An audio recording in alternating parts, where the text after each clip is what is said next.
Welcome to This Week with EdSurge for the week of June the 8th. I'm Ira Apfel, Editorial Director here at EdSurge. It's good to be back with you. We're looking at a story that starts on the playground but touches on so many other aspects of how kids learn. Lauren Coffey has been reporting on a recent update from the American Academy of Pediatrics on the critical role of recess. Let's get right into it. Lauren, your piece covers a lot of ground on the shrinking time dedicated to playing within schools. What's happening right now that made this story so timely? Thanks, Ira. Well, it's kind of been building, right? If you look back at past reports and even past reporting that EdSurge and other outlets have done, it's been close to 10 years of recess being kind of chipped away at. This recent report from the American Academy of Pediatrics kind of just brought that to the forefront of everything, where they in 2013 talked about recommendations with recess, and now in 2026 have re-upped that and kind of doubled down of, hey, not only is this really important for young children, but also we need to have middle school and even high school kids have some sort of break. That's a real big expansion. Why do we do that? I think if you just look at even as adults, when you are writing or you're working on something, you hit a wall, you get up, you can go up for a walk, you can go get a snack. And right now, middle school and high schoolers don't have that opportunity at all. It's just learn, learn, learn. It may not be the traditional, what you think of with recess in terms of going on a playground and going on the monkey bars for a high schooler, but it could be, hey, let's go into the gymnasium and do a quick game of Foursquare. Just something to kind of get your environment different, your brain moving in a different way. And it's shown to really help kids. Now, a lot of administrators cutting recess aren't doing this out of malice or spite. They're under real pressure on test scores and instructional time. What do advocates have to say about that? It's been proven that if you have breaks, you actually do have better attention when you are in the classroom. You have better attendance records. You have, better social environment and learning and skills. So all the things that really do aid in these test scores eventually, even though it seems counterintuitive to take breaks and to take time out of the classroom, it really does help in the classroom as well.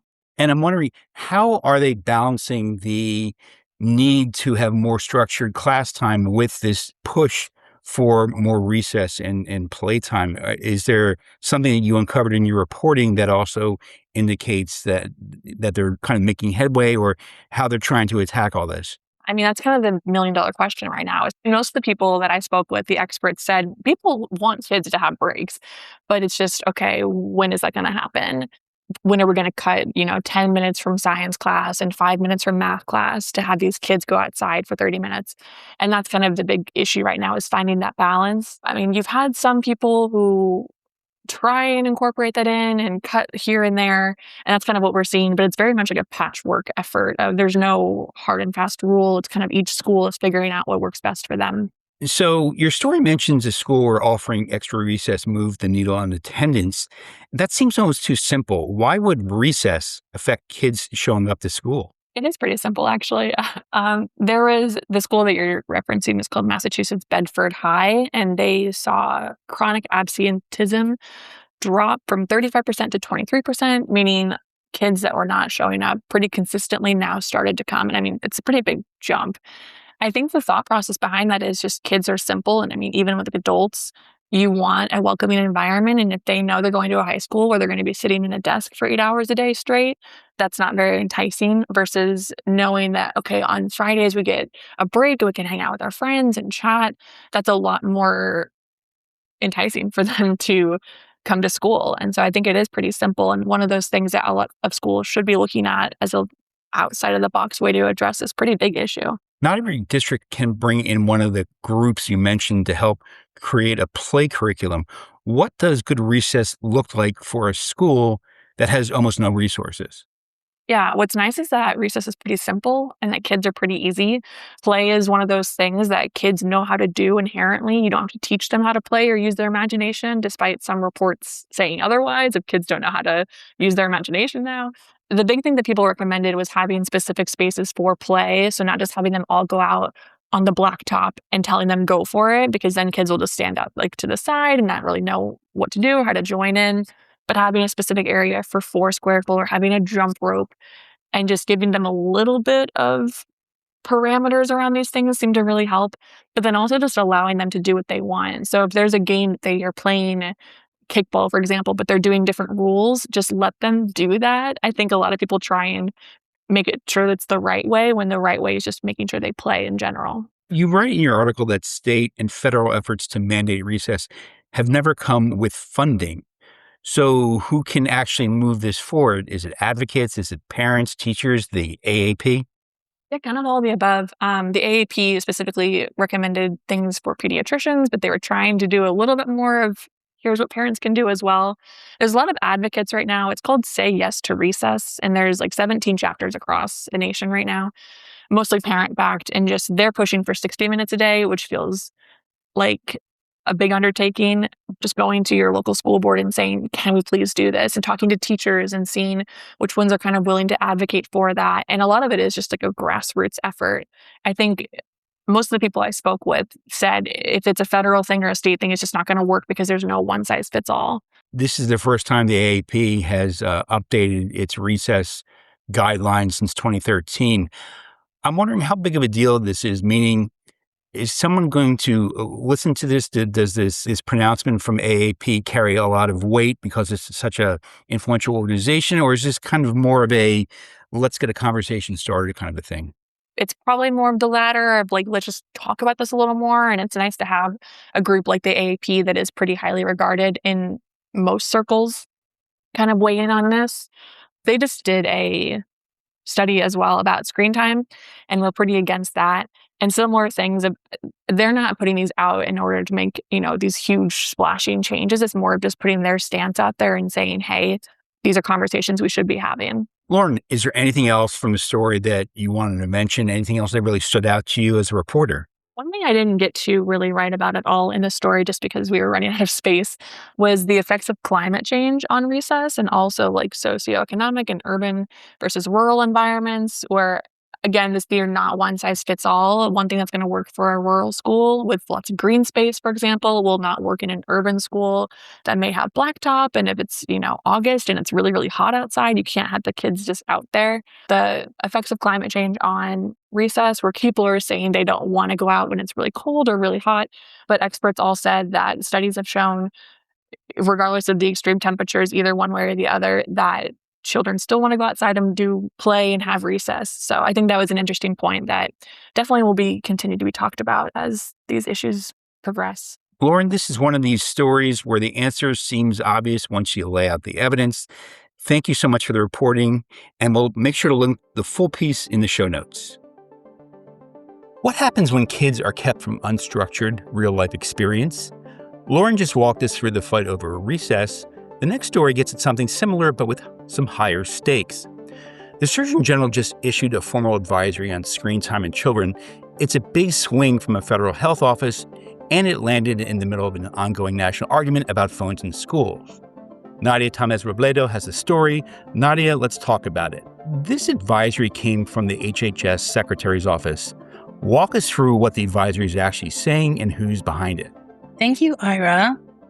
This advisory is coming from the Office of the Surgeon General, which we currently don't have in office. It was rolled out by Health and Human Services Secretary Robert F. Kennedy.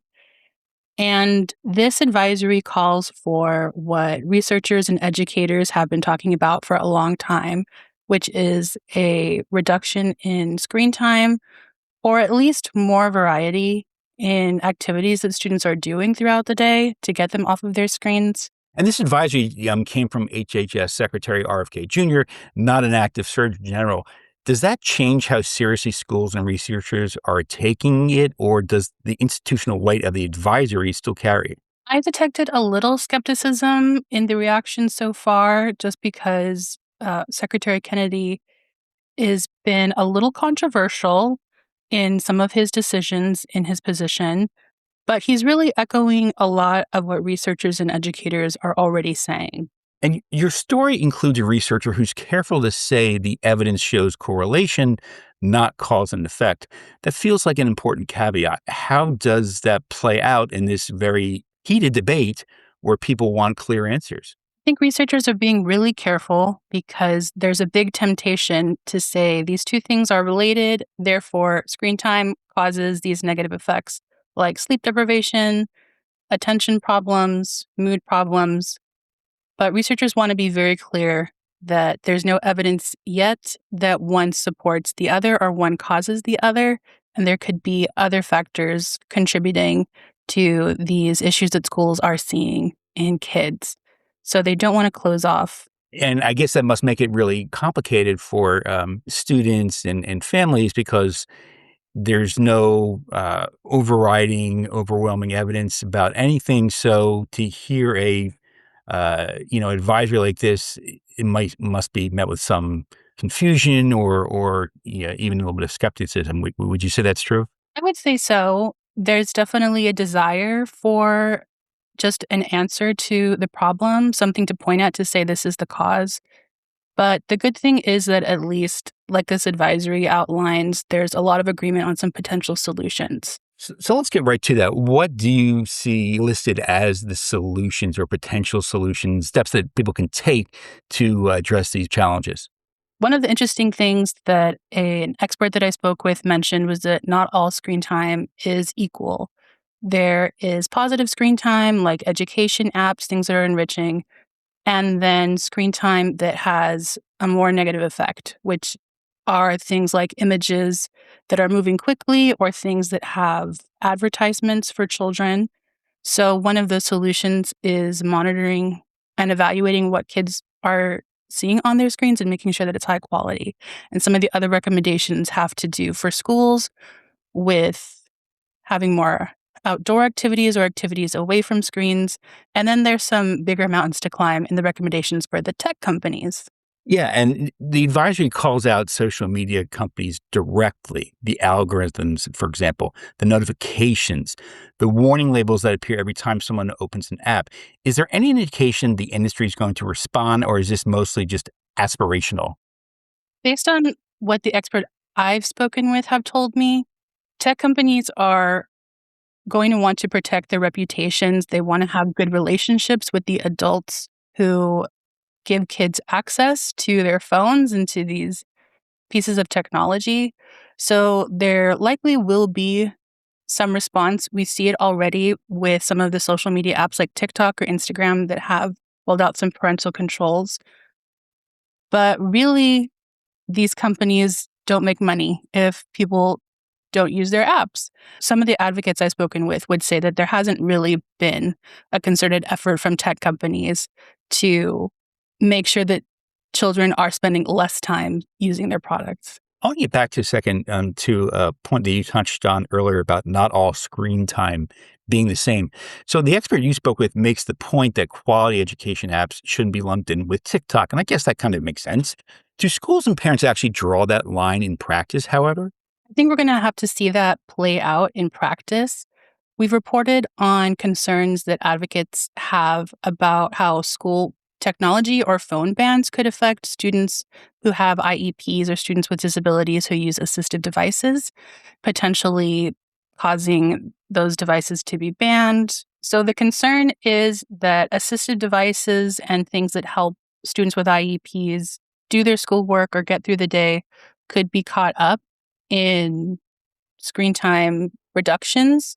Does the advisory acknowledge that potential discrepancy? I mean, is there a carve out in the advisory? Is it acknowledged? Yes, it specifically mentions those potential conflicts and encourages schools to make sure that those assistive devices are protected so that there's no interruption for those students. So, Nadia, what are some of the negative effects that the correlation is trying to address? Some of the things that teachers could be seeing because of excessive screen time are their students coming in tired, not sleeping enough, having trouble focusing or paying attention in class. And the advisory also touches on some other changes it would like to see through a reduction in screen time, like kids having more physical activity. Was there anything in the advisory, Nadia, that jumped out at you that could be a potential sticking point for teachers and educators and students?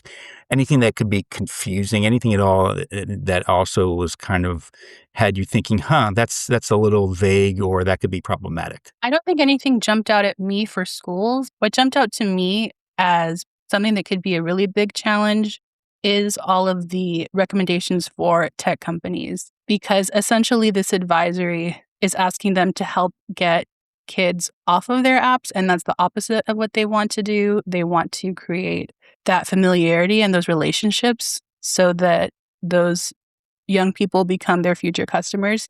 So it's interesting that this advisory is asking them to do the opposite of what we know is good for their business model. And we'll see how that plays out. Yeah, absolutely. Yeah. And it sounds like the advisory from the tech perspective of what you're saying here is it's great that the advisory acknowledges it and asks the tech community to do a lot, but we'll see what actually comes from this. The proof will be in the actual steps taken.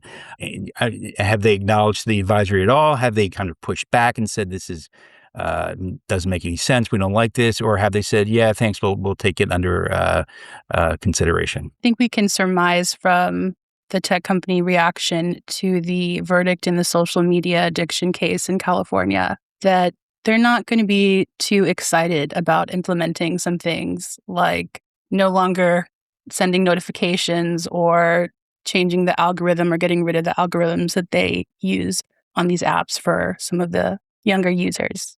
Now, this is an advisory. Is there any teeth to this at all? Or is it just an advisory saying, hey, we think you should be mindful of this? This is just an advisory for now, and it's one of those areas where I think schools and educators have been asking for some guidance in the past from the federal level.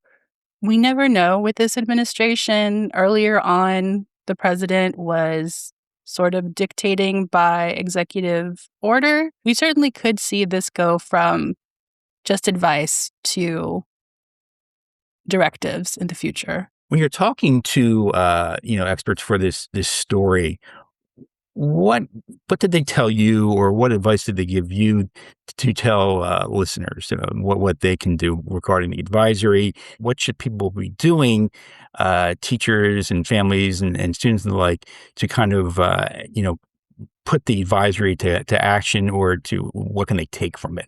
So the biggest thing that the expert I spoke with stressed to me was monitoring what kids are seeing when they're on their devices, their tablets, their phones, their computers, and vetting that. I think it's really easy for us adults to be busy, to be stressed or tired, and not have that time to watch every single video that our kid is watching on YouTube. But she was very adamant that that was the best way to weed out harmful social media content. No, unfortunately, there's no better solution than maybe co-watching what your children are watching and making sure you know exactly the content that they're consuming when they're on their devices. Nadia, thanks for reporting on this one. And the link to the full story that Nadia wrote is in the show notes below. This week, we featured two stories with a single through line. Kids need more real-world experience, less pressure, and more space to just be kids. Whether that's a jump rope at recess or putting the phone down after school, the research seems to be pointing in the same direction. That's it for this episode of This Week with EdSurge. Thank you for listening.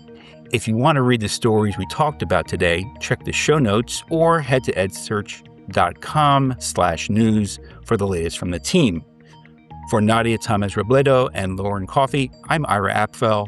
Stay informed, stay curious, and we'll be back in your feed next week.